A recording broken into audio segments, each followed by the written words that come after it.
Welcome back to Wave Country. In my neighborhood, Peter Byck, documentarian, and Dean Otto, the Speed's curator of Film Speed Museum, are here to join me to tell me about a new documentary, Peter, that you have created. Yep. Tell me all about it. Well, it's called Roots So Deep, You Can See the Devil Down There.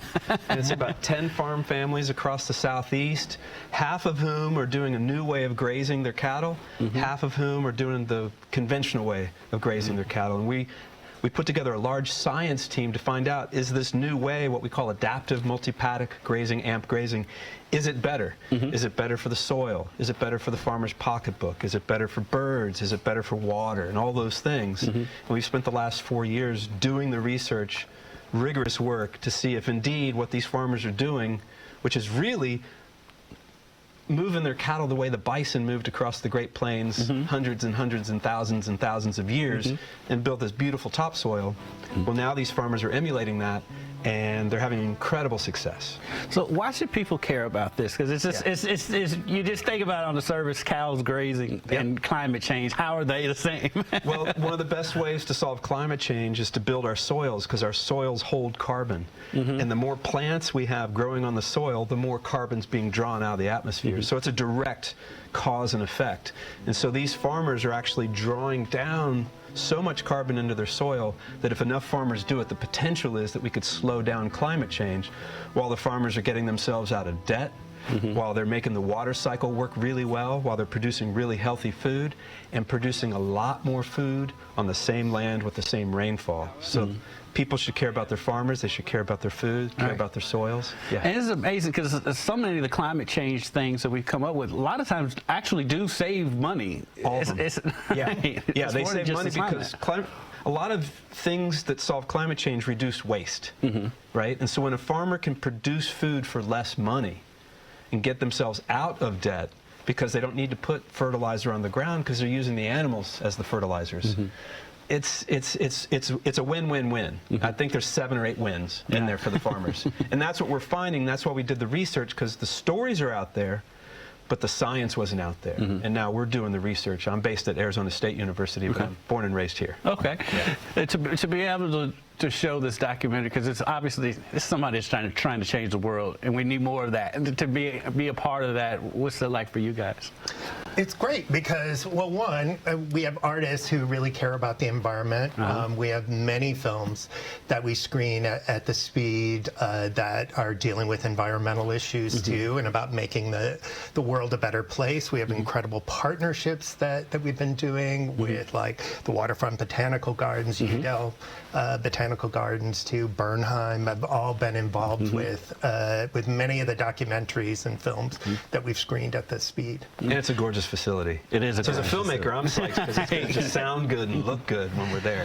How hard is it to get people to care about climate change? Because we see evidence every day that the climate is changing, but still it's hard to get people to care. Well, I've been on this road for about 15 years, and I don't worry if someone's not worried about climate change, because a lot of our farmers aren't worried about climate change, but they are worried about if there's quail on their land and the quail habitat has changed. So that's a connecting point. They are worried that their neighbor's getting 3 inches of rain soaking into their land while we're only getting 1.5 inches. And so we speak about the tangible effects that their farming is creating on their land, and when the farmer works with nature, they will help solve climate change. I don't care if they're worried about climate change. I care about the farmers and getting them out of debt, because, you know, suicide rates amongst farmers is the 3rd highest group in the U.S. Wow. And debt is the main cause. So why do we have the people who are making our food killing themselves? Because they're not working with nature. And this whole project is about, if you work with nature, can you save money? Yes. Can you get out of debt? Yes. Can you be happier? Yes. Can you produce more food on the same land? Yes. And that's what's exciting. And for me, I'm very worried about climate change, very worried about our soils, because we're losing soil at an astronomical rate every year. These folks are flipping that, and they're building soil, and that's the answer.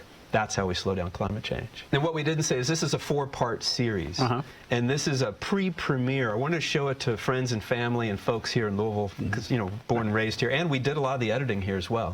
And one of our farm families is in Kentucky. One of the, oh, wow. Actually, two of the farm families are in Kentucky, then Tennessee, Alabama, Mississippi. So it's very much a regional story that's right here. That's awesome. Yeah. And there's a Q&A involved. Is it both nights or is it just one night? Yeah. So I don't like to talk before people watch the movie, but you can't stop me afterwards. So have you done the Q&A with this before? And what's been kind of some of the wildest questions you've gotten from that? Oh, wild questions on this one. Well, when we made a movie called Carbonation, my wife and I made 10 years ago, we screened it in Frankfurt for a bunch of Kentucky high school students. And one of the first questions was it supposed to be so funny? I'm like, yes, I wish it was funnier. So I like it when people can laugh through these issues because that's the way I learned, right? I had a great biology teacher at Ballard when I was in 10th grade, Mr. Sled, and he had us laughing as we were dissecting pigs. And it's like, oh my God. But I remembered that because I learned, you know?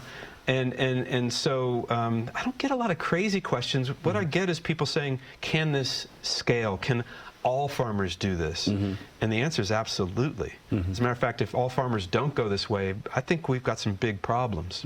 We already have them, but we know how to solve it. So that's how I sleep at night. So I can say we can look forward to some laughs when we're watching this documentary. Absolutely. Awesome. Absolutely. Awesome. And you laugh naturally anyway. I've watched you on your show today. Yeah. So. It doesn't take much to get me going. There you go. There you go. Well, thank you so much. And I say it's something that I think we all need, and climate change is real, and got to accept it.